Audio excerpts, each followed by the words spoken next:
위험과 수익의 상세관계라고 나오죠. 네. 그 양가로 1번만 좀 아시면 될 것 같아요. 자, 그리고 아까 앞에서 잠시 말씀드렸는데 줄칩니다. 위험이 크면 요구 수익률이 어떻게 되죠? 커지죠. 네. 그래서 위험하고 수익은 무슨 관계다? 비례 관계라고 그랬고 이거를 상세 관계라고 그랬습니다. 위험과 수익은 플러스 관계다. 263페이지였고요. 자, 넘깁니다. 계속. 264, 265는 했었고요. 자, 이제 266 포트폴리오 보겠습니다.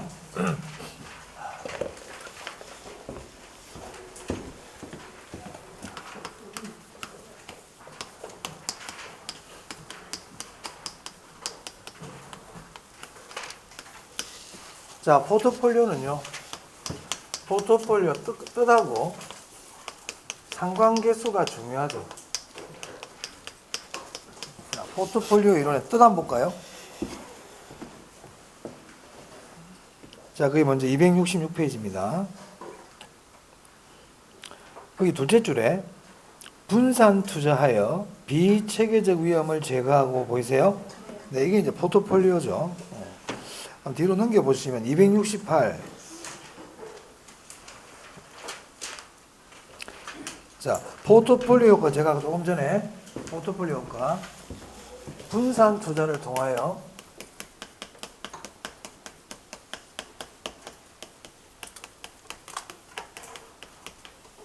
무슨 위험을 줄이는 거라고요?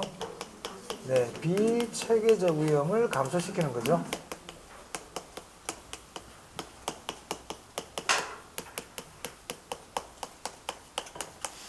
무엇을 주의해야 됩니까? 체계적 위험은 제거가 된다, 되지 않는다? 이거는 꼭 기억해야 되겠죠. 체계적 위험은 아무리 분산 투자를 하더라도 체계적 위험은 제거되지 않습니다. 중요합니다.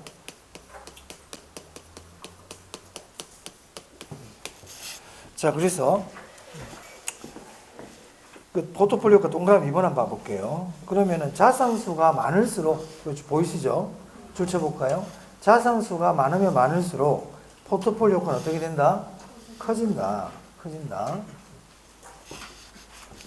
분산 투자가 포트폴리오인데 분산 투자는 숫자를 늘리잖아요. 2개보다는 3개, 3개보다는 4개, 4개보다는 5개 이렇게 투자하는 자산수를 늘리면 위험은 어떻게 된다? 감소한다. 하지만 체계적 위험은 어떤 경우에도 제거되지 않습니다. 조금도 제거 안 됩니다. 제거되지 않는다는 얘기는 일정하다는 얘기고요. 변하지 않는다는 얘기죠. 자, 상관계수인데요. 상관계수는 두 자산간 수익률의 이 뜻은 몰라도 돼요. 뜻 너무 외우려고 그러지 마세요.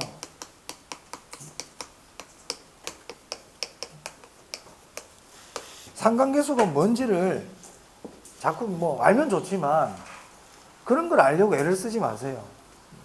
그게 중요한 게 아니고 지금부터 상관계수가 플러스냐 마이너스냐 마이너스 1이냐 0이냐 이럴 때 어떻게 되는지 그게 중요한 거예요. 그게 중요하다고. 그럼 상관계수는 두 자산의 수익률의 변동 방향과 그 정도를 나타내는데 첫 번째 방향을 한번 볼까요? 두 자산이 같은 방향으로 움직여. 수익률 방향이라 그랬잖아요. 그죠? 이 방향이 유사 방향으로 움직인다. 동일한 방향으로 움직인다. 그 말은 상관계수가 무슨 값을 갖는다는 겁니까? 플러스라는 얘기죠. 두 자산 간 수익률의 변동 방향이 반대 방향으로 움직인다. 반대 방향이라는 것은 상이하다는 거죠. 이때는 뭐라고 표현합니까? 마이너스라고 표현하죠. 그러면 상관계수가 플러스일 때하고 마이너스일 때 어떨 때 분산 투자 효과가 큽니까? 그렇죠. 이게 중요하죠. 그래서 두 자산의 수익률이라는 말이 나오고 이 방향이라는 말이 나올 때 어떻게 움직일 때? 반대 방향, 상이한 방향으로 움직일 때 분산 투자 효과가 크다. 이걸 기억해야 됩니다. 왜 그런지는 전에 설명을 이유는 설명드렸죠, 제가. 기억하셔야 되고. 그 다음에 상관계수는 첫 번째, 중요합니다. 두 번째요. 상관계수는 작을수록 분산 투자 효과가 크죠. 분산 투자 효과가 크다. 작을수록 분산 투자 효과가 커요. 관계가 별로 없다는 얘기이기 때문에. 근데 상관계수는 마이너스 1에서 1 사이 값을 갖거든요. 그럼 제일 작은 게 얼마입니까? 마이너스 1이죠. 그래서 상관계수에서는 상관계수가 마이너스 1일 때하고 플러스 1일 때를 아셔야 돼요. 상관계수가 마이너스 1일 때는 어떻게 됩니까? 분산 투자 효과가 제일 크겠죠. 그래서 비체계적 위험의 완전 제거가 가능하다. 비체계적 위험 완전 제거 가능.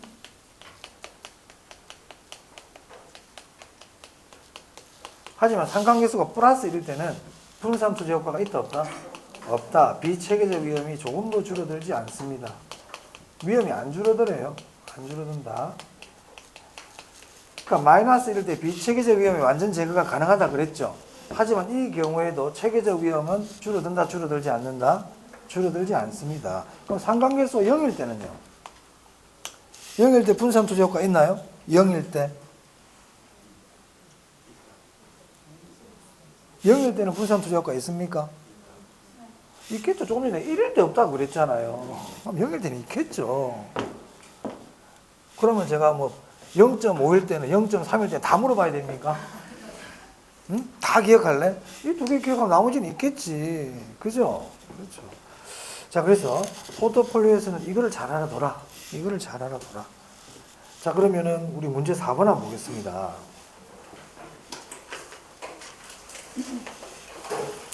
자, 문제 4번 보시면 포트폴리오 문제죠. 부동산 포트폴리오에 관한 설명이다. 옳은 것은 개별 자산의 기대 수익률과 상관계수가 0인 두 개의 자산으로 포트폴리오를 구성할 때 포트폴리오 위험 감소 효과가 최대로 나타난다?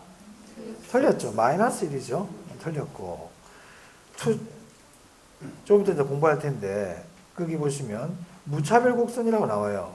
조금 있으면 또 할 거예요, 제가. 무차별 곡선은 투자자의 위험 깊이도가 클수록 더 완만한 형태를 가지게 된다?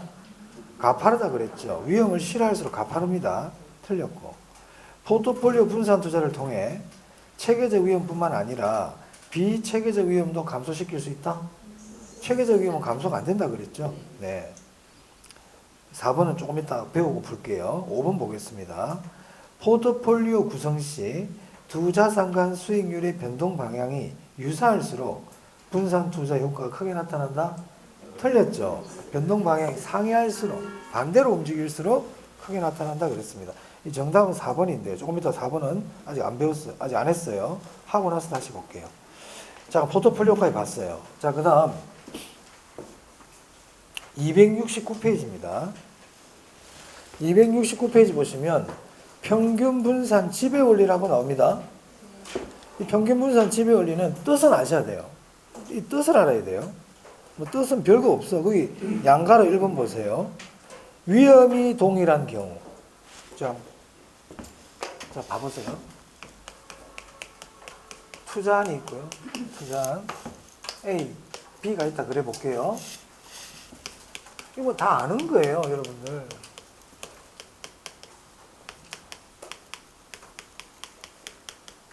표준 편차가 뭐예요?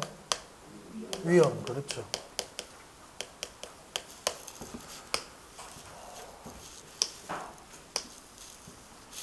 자, A와 B가 있는데 A의 기대 수익률은 10%, B의 기대 수익률도 10%입니다. 그런데 표준 편차가 A는 4%, B는 6%예요. 그럼 우리는 뭘 선택해야 됩니까? A가 수익은 똑같은데 A가 위험이 작잖아요. 이게 평균 분산 지배 원리예요. 수익이 똑같으면 뭘 선택해라? 그래, 이게 평균 분산 지배 원리라고. 하나만 더 해볼까요? C하고 D가 있는데 자, 이제 C의 기대 수익률은 10%, D의 기대 수익률은 12%입니다. 근데 C의 표준 편차 4%, D의 표준 편차도 4%예요. 그럼 어떤 걸 선택해야 됩니까? 그렇죠. 위험이 똑같을 때는 수익이 큰 걸 선택해라. 뭐 이런 얘기잖아요, 지금. 그죠? 하나만 더 해볼까요? 여기까지는 우리 시험에서 지금 나온 적은 없어요. 여기까지는 시험에 낼 수 있죠. 자, 그 다음. E하고 F가 있는데, E의 기대 수익률은 10%, 표준 편차는 4%입니다. F의 기대 수익률은 12%, F의 표준 편차는 6%입니다. 자, 그럼 이때는 어떤 걸 선택해야 될까요? 응? 자, 이거 봐보세요. E는 F보다 위험이 작죠? 하지만 수익도 작잖아요. F는 E보다 위험은 크지만 수익도 크죠? 그러니까 결국 한마디로 E와 F는 하나는 위험도 작고 수익도 작은 거고, 하나는 위험도 크고, 그렇죠. 이런 경우는 우열을 못 가립니다. 우열을 가릴 수 없다. 그렇잖아요. 어떤 게 더 나은지 알 수가 없죠. 위험을 좀 싫어하는 사람은 이걸 선택할 거고, 위험은 내가 좀 부담하면서 수익을 더 많이 하겠다는 사람은 이걸 선택할 거고, 그죠? 이렇게 우열을 가릴 수 없을 때, 이제 제가 처음 얘기하는 거예요. 이렇게 우열을 가릴 수 없을 때, 변이계수 사용해요. 자, 평균 분산 지배 원리로 우열을 가릴 수 없을 때는 뭘 쓴다? 변이계수 사용합니다. 이 정도까지만 합시다. 자, 그래서 270페이지 한번 봐보세요. 270페이지에 보시면 그 핵심 보세요. 핵심에 그 2번 한번 보겠습니다. 평균 분산법과 한계라는 말 보이세요? 자, A가 대안이라는 게 투자안이라는 뜻입니다. 투자안 A가 투자안 B보다 수익도 크고 위험도 크다고요. 얘처럼 지금 F가 E보다 수익도 크고 위험도 크죠. 그걸 반대로 얘기하면 한 투자는 수익도 작고 위험도 작다는 얘기잖아요. 그때는 평균 분산 지배 원리로 A를 선택할지 B를 선택할지 의사결정할 수가 없어요. 우열을 못 가려요. 그럼 어떻게 하느냐? 그때는요, 거기 1번 변이계수를 이용한다. 1번 변이계수라고 되어 있죠. 변이계수는 위험입니다. 변이계수는 뭐라고요? 위험이라고 그랬죠, 제가. 그래서 변이계수가 클수록 좋다, 작을수록 좋다? 작을수록 좋습니다. 변이계수를 이용합니다. 그 정도 일단 봐둘게요. 자, 그 다음.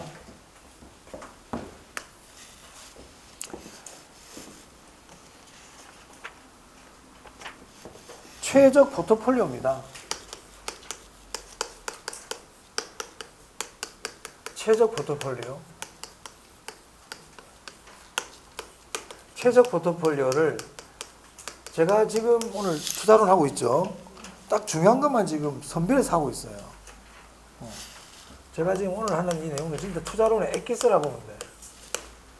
꼭 알아놔야 돼. 자, 최적 포트폴리오, 최적 투자점은 어디입니까? 어디입니까?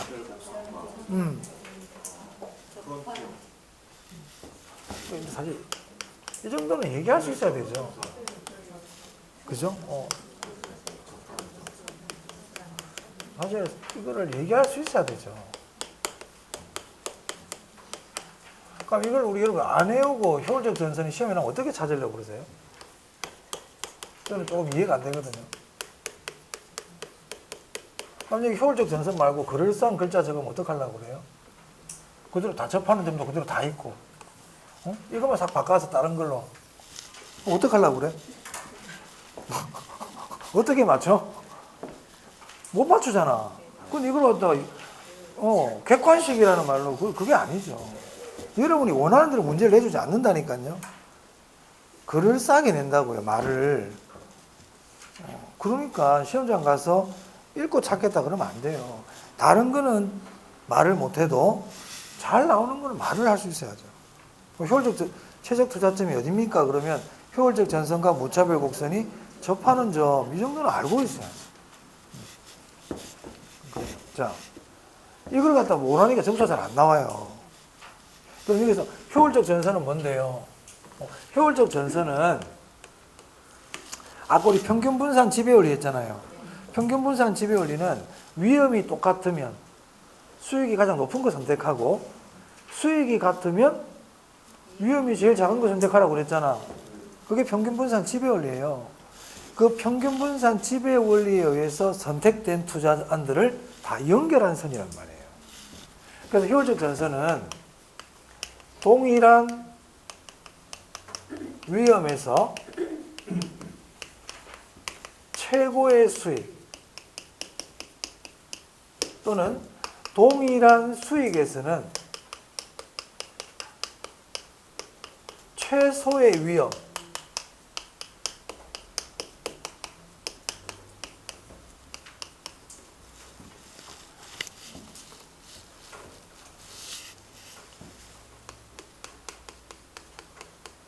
투자안을 연결한 선이에요. 그럼 제가 전에 한번 특강을 드린 얘기 했죠. 효율적 전선이 시험에 잘 나옵니다. 잘 나오지만 항상 옳은 말로 적습니다. 예를 들어서 효율적 전선이 시험에 나왔는데 동일한 위험의 최소의 수익 그러면 누가 봐도 X잖아요. 그렇게 시험을 안 내요. 동일한 위험 당연히 최고의 수익으로 내겠죠. 그럼 동일한 수익에서 뭐라고 낸다? 시험에 잘 내. 잘 내요, 얘는. 안 낼 수가 없어요. 알아두면 당연히 알아놔야 되겠죠. 하지만 항상 맞는 말로 지문에 나온다. 틀린 말로 지문에 나오는 게 아니고 그리고 효율적 전선은 어떤 형태라 그랬습니까? 우상향이다. 우상향. 무차별 곡선은 어떤 형태인데요? 이것도 우상향. 자, 투자론에 나오는 모든 곡선들은 다 우상향이에요. 자, 위험과 수익을 나타내기 때문에 다 우상향입니다. 하지만 무차별 곡선에서 아까 뭘 기억하라고 했습니까? 위험을 싫어할수록 가파르다. 이거는 기억해야 된단 말이에요. 자, 그러면 이걸 그림으로 그리면 이게 효율적 전선이에요.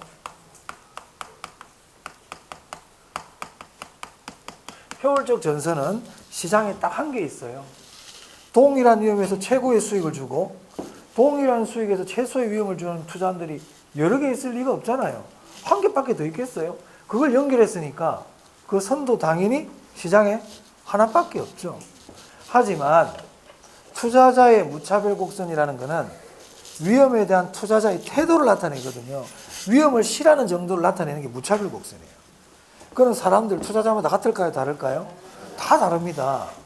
이렇게 생긴 무차별 곡선을 가진 사람도 있고 이렇게 생긴 무차별 곡선을 가진 사람도 있다 이 말이에요.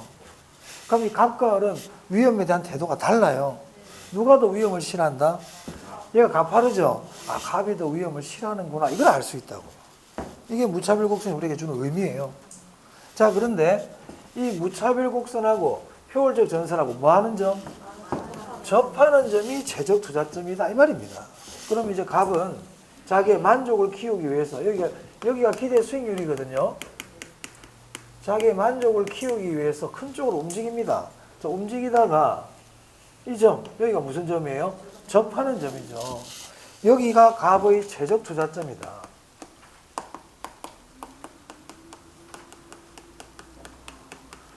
자, 그럼 을도 마찬가지로 이렇게 움직입니다. 가다가 여기 접합니다. 이제 을도.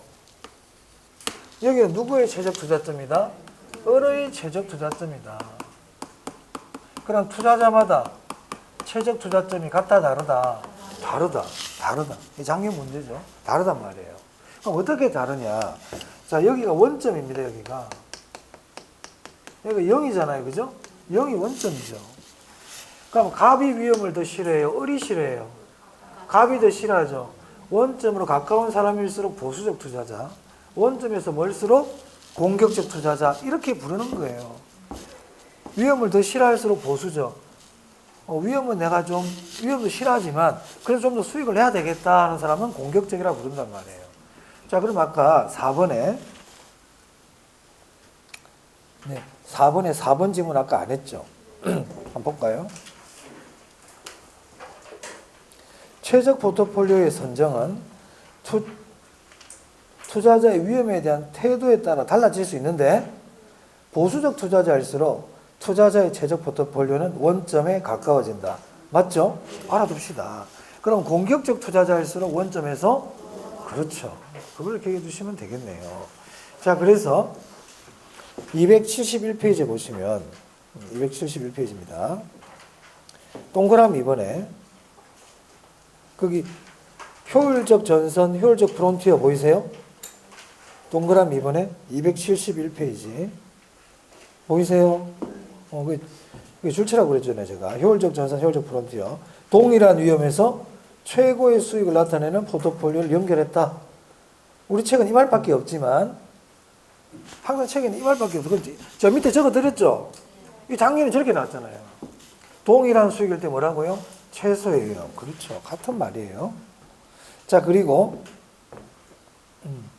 그럼 이제 무차별 곡선 한번 보세요.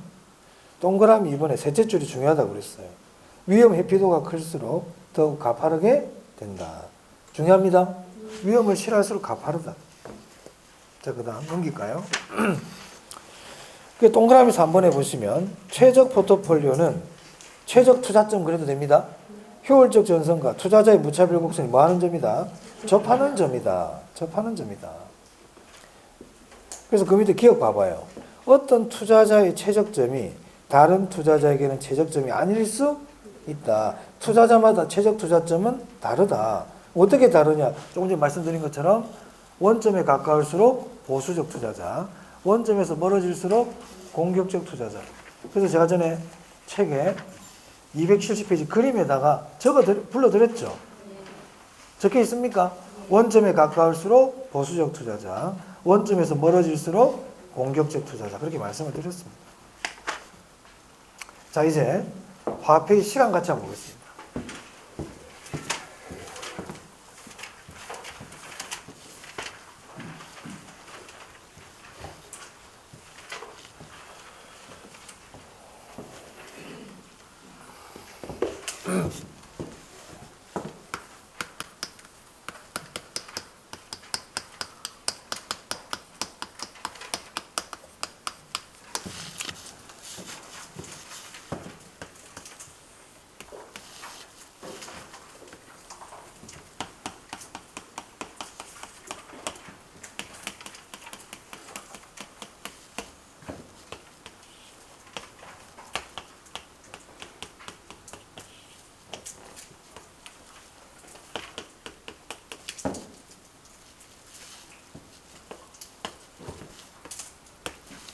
자, 첫 번째 그림 같은 경우는요.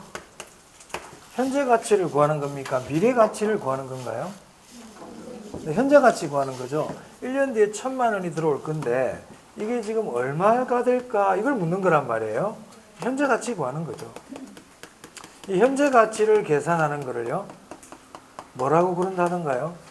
할인한다 그랬죠. 현재 가치 계산하는 걸 뭐라 그런다? 할인이라 불러요. 자, 그럼 이 경우는 지금 현재 가치 구하는 겁니까? 미래 가치 구하는 겁니까? 1,000만 원이 1년 뒤에 얼마가 될까? 이걸 나타내고 있죠. 이건 미래 가치를 계산하는 거예요. 이거를 할증한다 이렇게 얘기합니다. 우리 시험은 미래 가치보다 현재 가치 계산이 더 중요합니다. 왜냐하면 투자론이라는 거는 결국 내가 돈을 지금 투자를 하면 돈은 언제 들어와요? 미래에 들어오죠. 이 미래에 들어온 돈을 지금 현재 가치가 얼마인지를 계산을 해서 투자 여부를 결정해야 되기 때문에 현재 가치를 계산하는 게 더 중요합니다. 그럼 지금 1년 뒤 1,000만 원이 지금 얼마일까요? 모르죠. 알 수가 없어요. 왜냐하면 할인이나 또는 할증을 할 때는 즉 현재 가치와 미래 가치를 계산할 때는 뭐가 있어야 될까요? 할인율이 있어야 돼요. 할인율 또는 할증률이 필요하다고요. 필요하다. 지금 없잖아요, 지금. 안 가르쳐 줬잖아요. 그죠? 그래서 화폐의 시간 가치 계산에서는요.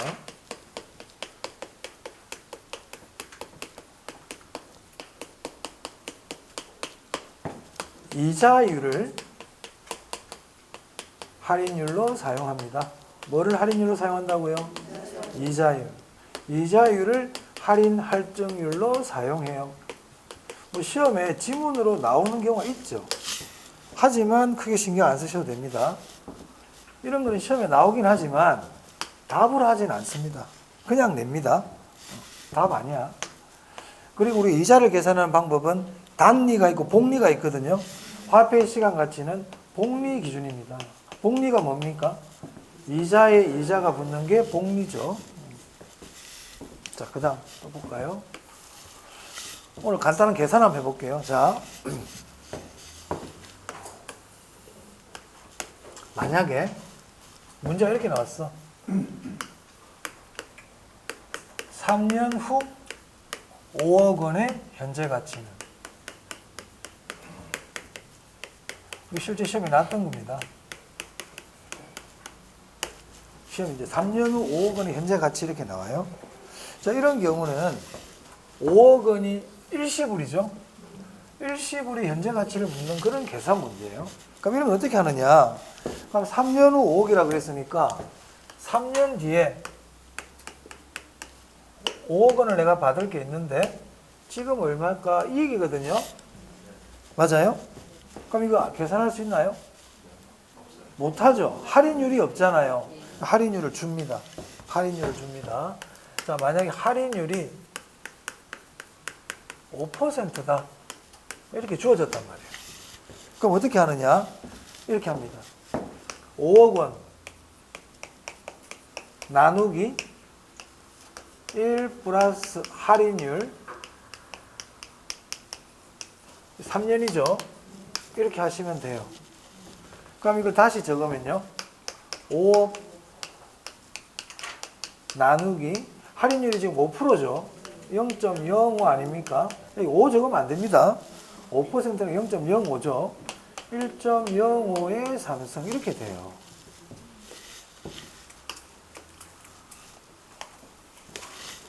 이걸 다 할 줄 알아야 돼요. 그래서 앞으로 이러면 현재 가치 구하는 거잖아?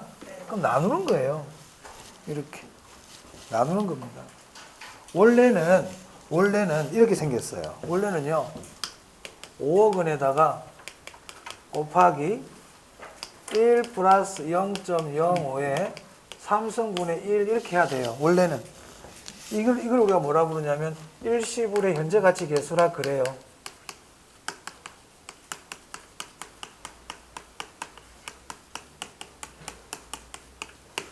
그럼 이건 결국 5억이 올라가고 이걸 나누는 거 아닙니까? 결국 식이 이렇게 돼요. 이렇게. 그래서 시험장에서는 답을 맞추는 게 중요하니까 이렇게 현재 가치 구하는 문제는 바로 나눕니다. 그럼 이건 어떻게 계산할까요? 이거 이렇게 하시면 돼요. 5억 원 나누기 1.05를 3번 나눠주세요. 1.05를 3번 나눠주시면 돼요. 그러면 답이 아마 뭐 나올 겁니다. 계산기 두드려 보시고요. 자, 그 다음에 또 하나 더 해볼게요.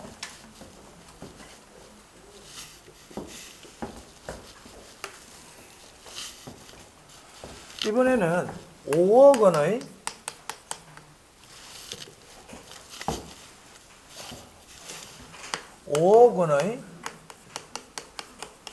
3년 후 가치는 이런 문제가 나올 수 있어요. 실제로 나온 적이 있죠. 그럼 이건 현재 가치 구하는 거다, 미래 가치 구하는 거다. 미래 가치 구합니다. 자, 이때는 이제 이자율을 가르쳐 줘야죠. 그럼 어떻게 하면 될까요? 이건 이제 앞으로 딱 보자마자 이렇게 쓸 수 있어야 돼요. 5억 곱하기 1.05의 삼성 이렇게 돼야 됩니다. 그래서 미래 가치 구할 때는 3년 후 가치는 미래 가치니까 미래 가치 구할 때는 곱하고요. 현재 가치 구할 때는 나누시면 돼요. 그럼 이건 어떻게 하면 됩니까? 5억 곱하기 1.05 곱하기 1.05 곱하기 1.05 이렇게 하시면 되겠다. 계산기를. 이게 딱 바로 적혀야 되겠죠. 계산기를 여러분 두드려 보세요. 두드려 보시고. 그래서 화폐의 시간 가치에서 우리가 좀 풀 수 있는 계산 문제 한번 봤습니다. 나올 때 됐어요, 얘도. 나올 수 있어요. 자, 그 다음. 화폐의 시간 가치에서는 개수가 중요하다. 개수가. 자, 개수가 몇 개 나옵니까? 화폐의 시간 가치 개수가 몇 개 나오죠? 몇 개 나오는지도 모르면 안 되는데 6개 나오죠? 6개. 이거 공부 열심히 하세요. 일시불의 평가계수. 이제 제가 이걸 막 디테일하게 설명할 시간이 없어요. 자, 일시불의 매가계수. 또 뭐가 있습니까? 연금의 현가계수.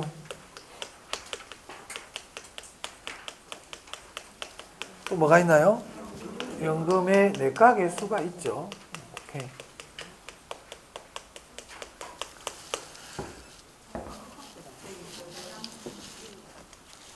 뭐가 뭐 좀 답답하십니까? 네. 이거 보시면 됩니다. 칠판 보시면 됩니다. 자, 그 다음 또 뭐가 있습니까? 저당 상수가 있죠. 제가 지금 칠판에 있는 거 적고 있으면 칠판을 봐야지. 여기도 뭐가 있나요? 네.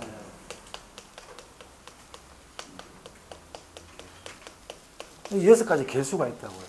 그럼 첫 번째, 그럼 이 개수에서 뭘 알아야 돼요? 역수, 좋다 그래. 역수 얘기하니까. 역수 알아야 돼. 그럼 얘하고 뭐하고 역수야? 얘하고 역수다. 얘하고 뭐하고 역수야? 좋아요. 역수 알아야 돼. 또 역수죠. 이들은 역수다 아니다. 아니다. 제가 분명히 이거 6개 적어놓고 연습해보라 그랬습니다. 자, 그 다음에 알아야 될 게 뭐냐면 이거 어떨 때 쓰는지를 알아야 돼요. 그러니까 여러분들이 봐봐요. 제가 공부하는 방법을 얘기를 해드리는데도 그 방법들은 안 해. 자꾸 안 해. 그럼 자꾸 얘기하면 또 잔소리라고 그러고 말을 못 하겠고. 나도 목 아프고. 근데 안 하잖아. 그러면은 이 6개를 적어놓고 내가 뭘 해야 될지를 몰라. 그러면 안 되지. 그럼 여기서 뭘 알아야 되느냐? 이건 어떨 때 쓰는, 실력이 있으면서 그런 얘기하면 내가 이해는 하는데 이건 어떨 때 쓰는지를 알아야 되잖아요. 그럼 이거 어떨 때 써요? 응? 이거 어떨 때 써요? 그러니까 정확하게 글자에 다 적혀 있는데 글자 다 적혀 있잖아. 내가 없는 거 물어보는 것도 아니거든. 일시불의 현재가치 구할 때 써줘. 내 얘기는 안 하려다 지금 답답해서 얘기 또 하고 있어 지금. 응? 그럼 이건 어떨 때 써요? 일시불의 미래가치 구할 때 쓰잖아요. 그래. 그걸 알아야 문제를 풀지. 그럼 이건 어떨 때 쓰는데요? 그렇죠. 원리금 균등액 구할 때. 원리금 균등액 구할 때 써죠.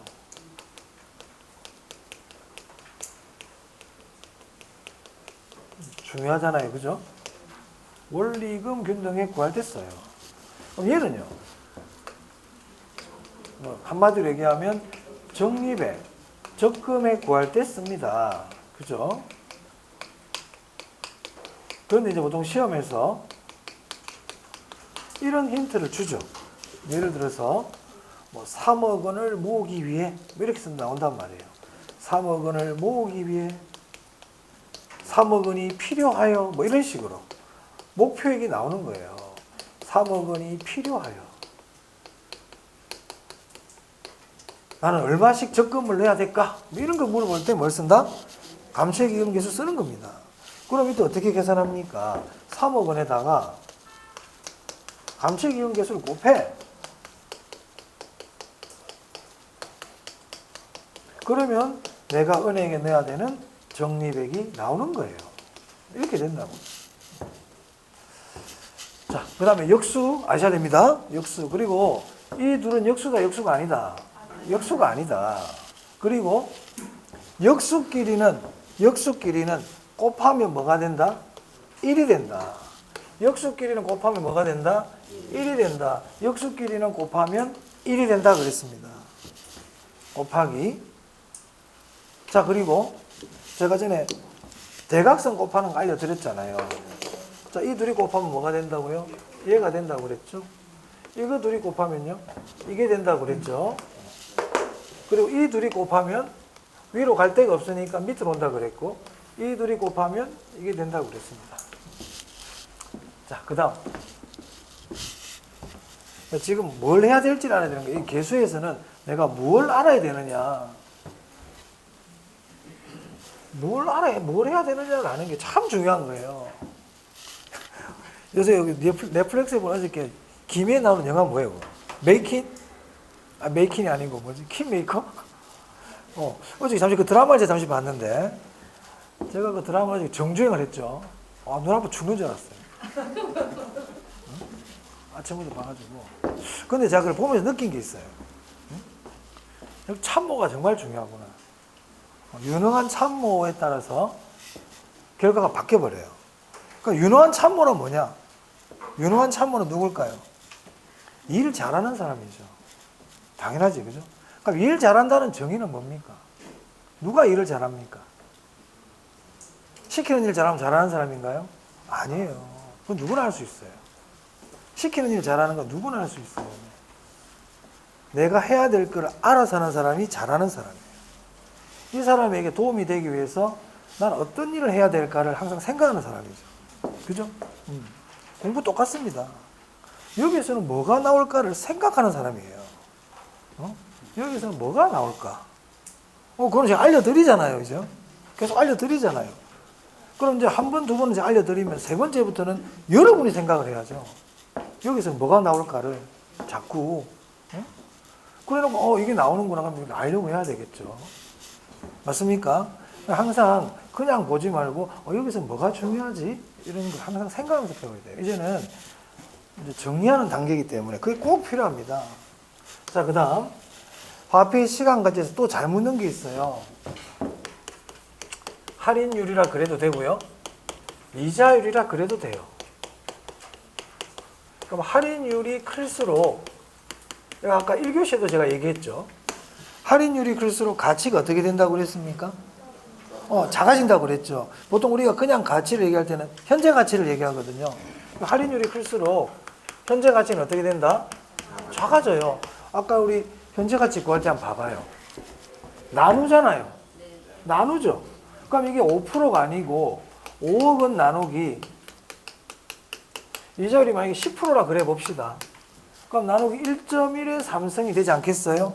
그럼 큰 걸 나눠버리면 가치가 어떻게 되겠어요? 더 작아지죠. 그래서 할인율이 클수록 현재 가치는 작아집니다. 그 말은 현재 가치가 작아지니까 현재 가치와 관계되는 계수인 일시불의 현가계수,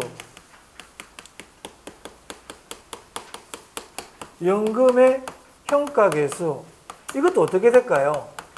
작아진다고요. 현재 가치가 작아지니까 현재 가치를 구할 때 쓰는 게 현가계수인데 이것도 작아지면 안 되겠어요? 그럼 이걸 하나 딱 기억을 해놔야지. 그럼 만약에 반대로 이자율이 클수록 미래 가치는 어떻게 될까요? 커진다. 그럼 미래 가치 계수는요? 커지겠죠. 현가 계수가 작아지면 미래 가치 계수는 커지는 거 아니겠습니까? 자, 이게 이제 다죠. 화폐 시간 가치에서 우리가 알아야 될 일이 다인 거예요. 자, 그러면 우리 책의 277페이지 보시면, 네, 거기 표가 하나 나와요. 표에 보면요, 1 플러스 R의 N승 뭐 이런 거 막 나오죠. 이거는 예전 같으면 제가 하지 마라 그러거든요. 근데 최근에 시험 보면 이걸 물어보고 있어요. 이거는 5월달 이후에 외웁니다. 제가 그때 말씀드릴 테니까. 지금은 이 표 같은 거, 그 수식 있잖아요.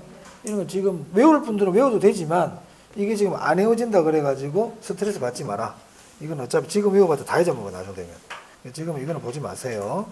자, 5번 한번 볼게요. 우리 문제 5번. 자료 5번.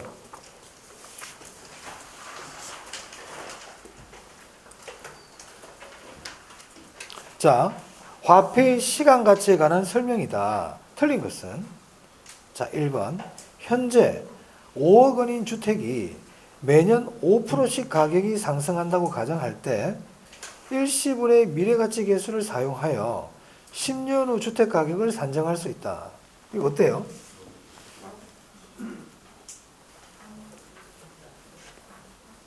맞습니까? 네. 자, 이런 문제를 좀 읽고 생각하고 있으면 안 돼요. 읽고 생각하면 이거 맞출 수도 있겠지. 시간 많이 걸려요. 자, 5억은 동그라미 하라고 그랬습니다. 5억은. 일시불이다, 연금이다? 일시불이죠. 5억 원씩 그러면 연금이고요. 5억 원 그러면 일시불이에요. 그러면은 제가 왜 그걸 동그라미 하라 그러냐면요. 이 개수가 6개 있잖아요. 근데 얘들 봐봐요. 얘들은 이거는 이건 뭐 구할 때 쓰고요? 이거는요. 그죠? 그럼 이 4개 지금 남았잖아. 이 4개는 결국 현재 가치를 구하느냐, 미래 가치를 구하느냐의 차이점이죠. 그리고 얘는 일시불이고 연금이잖아요. 그럼 여기 문제를 읽을 때 이게 일시불인지 연금인지부터 빨리 판단해. 네? 그럼 일시불이다 그러면 이거 아니면 이거겠지 뭐. 이거 아니면 이거겠지. 그리고 그 문제에서 현재 가치를 묻는지 미래 가치를 묻는지만 판단하면 되겠는데요. 그럼 일시불인 건 알았죠? 그러면 현재 가치를 구하는 건지 미래 가치를 구하는 건지를 찾아야 되지 않겠어요? 그러니까 내가 해야 될 일을 알고 봐야 되는 거예요. 항상 그래요. 그러면 현재 가치 구합니까? 미래 가치 구합니까? 어떻게 알았어요? 그렇지. 10년 후 주택 가격. 10년 후 주택 가격. 그러니까 그냥 읽는 게 아니고 나는 이 지문에서 연금인지 일시불인지를 찾아야 되겠다. 이런 마음을 먹고 읽어야지. 그리고 이 지문에서 현재 가치를 묻는 건지 미래 가치를 묻는 건지를 찾아야 되겠다. 이런 목표의식을 갖고 지문을 읽어야 찾아지지. 그냥 아무 생각 없이 쭉 읽어버리니까 이게 뭔지를 모르죠. 특히 화폐의 시간 가치 문제는 그렇게 풀어야 돼요. 그러면은 현재 가치 구한다, 미래 가치 구한다? 그러면 일시불의 미래 가치 계수 쓰면 되겠네. 일시불의 미래 가치 계수를 사용한다고요. 그럼 4번 한번 봐봐요. 5년 후 주택 구입에 필요한 자금 3억 원을 모으기 위해 되어 있죠. 제가 높아시 말씀드렸는데 이 3억이라는 걸 보고 일시불 그러면 안 된다고요. 어떤 글자가 있어요. 3억 원을 모으기 위해라고 되어 있잖아요. 그럼 뭐 쓰는데요? 감채기금 개수 쓰겠죠. 객수가 되어 있나? 감채기금 개수 되어 있나요? 감채기금 개수를 곱하면 된단 말이에요. 맞네. 자, 그 다음. 그 위에 이제 2번 아까 안 했죠. 2번 보세요. 저당 상수에 연금의 내과 개수를 곱하면 일시불의 내과 개수가 된다. 이거 아닙니까? 뭐하고 곱했다고 지금? 저당 상수하고 뭐하고? 저당 상수하고 연금의 내과 개수 곱했대. 이거 된다고요. 이 시험에 나올 수 있다 이제 이런 거. 이거 삥띵 이거 모르면 이거 절대 못 풀어. 절대 못 푼다고. 예사를 보지만 꼭 알아두세요. 자, 그 다음 3번 볼까요? 연금의 현가 개수에 저당 상수를 곱하면 1이 된대요. 맞아요? 둘이 역수잖아요. 1이 되잖아요. 자, 5번 볼까요? 주택 마련을 위해 은행으로부터 원금 균등 분할 상환 방식으로 주택 구입 자금을 대출한 가구가 매월 상환할 금액을 산정하는 경우 저당 상수를 사용한다. 틀렸죠? 원리금이죠. 자, 이 문제가 화폐 시간 가치 아닙니까? 화폐 시간 가치인데 5번처럼 원금 균등 나오잖아. X예요. 얘가 나올 데가 없어요. 원리금 균등이 나와야지. 보나마나 원금 균등 줘놓고는 밑에 저당 상수 나올 거야. 문제 빤하다고요. 그러면 원리금 균등 나오면 밑에 저당 상수 있으면 맞겠네? 네. 5번이 틀렸다. 화폐 시간 가치 어떻게 하는지 아시겠습니까? 화폐 시간 가치에서 내가 항상 모든 게 다 똑같아요. 여기서 나는 뭘 알아야 되고 나는 알고 있는가. 그게 중요한 겁니다. 그걸 늘 확인해 나가야 됩니다. 그럼 뭐가 중요합니까? 나는 무엇을 알아야 되는가가 중요하죠. 나는 무엇을 알아야 되는가가 중요한 거예요. 여러분들 나는 무엇을 알아야 되는가는 관심이 없고 여러분들은 그냥 책만 보고 있어요. 그러니까 할 게 많다고 하는 거예요. 내가 뭘 알아야 되는가를 먼저 정리하고 보면 할 게 적어집니다. 근데 내가 뭘 해야 될지를 모르고 그냥 책을 보고 있거든. 그러니까 할 것도 많아 보이고 머리에도 안 들어져. 이게 그래서 그런 거예요. 내가 공부하는데 점수가 잘 안 나온다. 많이 하는데 그런 분들은 보면 본인이 뭘 하는지를 모르고 하고 있어요. 공부는 많이 하는데 점수가 이번엔 80점 넘어가야 되는데 내가 봐서는 공부 양으로 봤을 때 그런데 한 60점 정도 때만 이렇게 왔다 갔다 하더란 말이야. 좀 아쉽잖아요. 80점이 나올 수 있는 사람인데. 자, 그 다음 좀 쉬었다 하긴 할 거지만 제가 뭐 할 거냐면요. 이제 현금 흐름 할 거거든요. 현금 수지.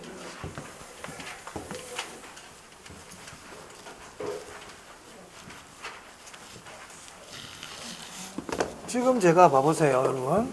지금 투자론 제가 하고 있잖아요. 투자론에서 제가 오늘 한 부분을 가만히 한번 봐봐요.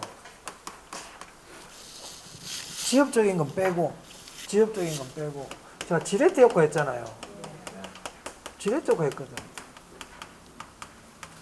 또 뭐 했냐면, 위험에 대해서 했어요. 수익에 대해서 했단 말이야. 그 위험에서는 뭐 했냐면, 위험의 종류하고, 처리 방법 했죠. 그리고 지렛대 효과에서는 뜻도 했고요. 정, 부, 중립에 대해서 공부했잖아요. 이거 이름 아셔야 된단 말이야. 그리고 이제 기타 내용 중에 부채를 조정한다고 해서 부가 정이 되는 건 아니다. 이자율이 변해야만 부가 정이 될 수 있다. 이런 얘기 말씀드렸죠. 그러니까 지렛대 효과에서 내가 뭘 알아야 되는지를 먼저 확인을 해야 돼요. 수익도 마찬가지야. 수익은 아까 무슨 수익률이 있었냐면 기대 수익률, 요구 수익률, 실현 수익률이 있었잖아요. 뭐가 중요합니까? 요구 수익률에서 그럼 나 뭘 알아야 되느냐? 아까 제가 말씀드린 것들, 그런 것들을 이거는 굳이 안 해도 돼. 그리고 투자할 때는 뭘 해야 되는지 뭐 이런 것도 아시면 된단 말이에요. 그럼 제가 지금 뭐 할 거냐면 현금 수지할 거거든요. 또는 현금 흐름. 그럼 여기서는 어떤 내용들이 있어요? 여기 현금 수지, 현금 흐름에는 어떤 내용들이 있어요?